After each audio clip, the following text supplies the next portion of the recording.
რამდენიმე დღეა შინაგან საქმეთა სამინისტროს მომსახურების სააგენტოში ხალხის ნაკადი არ წყდება. ამასთან დაკავშირებით მომსახურების სააგენტოს ყველა სტრუქტურულ ერთეულში მართვის მოწყობის თეორიულ გამოცდაზე განაცხადების მიღება 5:09 ნაცვლად 15 საათამდე იწარმოებს.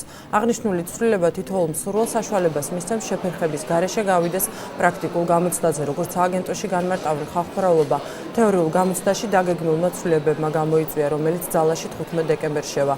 შეგახსენებთ, რომ 2014 წლის 15 დეკემბრიდან შინაგან საქმეთა სამინისტროს მომსახურების სააგენტოში მძღოლობის კანდიდატები მართვის მოწმობის გამოცდას ახალი 3D ბილეთებით ჩააბარებენ. მის გამო რომ ჩვენთან 15 დეკემბრიდან იცვლება თეორიული გამოცდის ჩაბარების ტესტები, ბილეთები. აღნიშნულთან დაკავშირებით ძალიან დიდი სურვილი გამოთქვა საზოგადოებამ, რომ ისე ძველი ბილეთები ჩააბაროს თეორიული გამოცდა.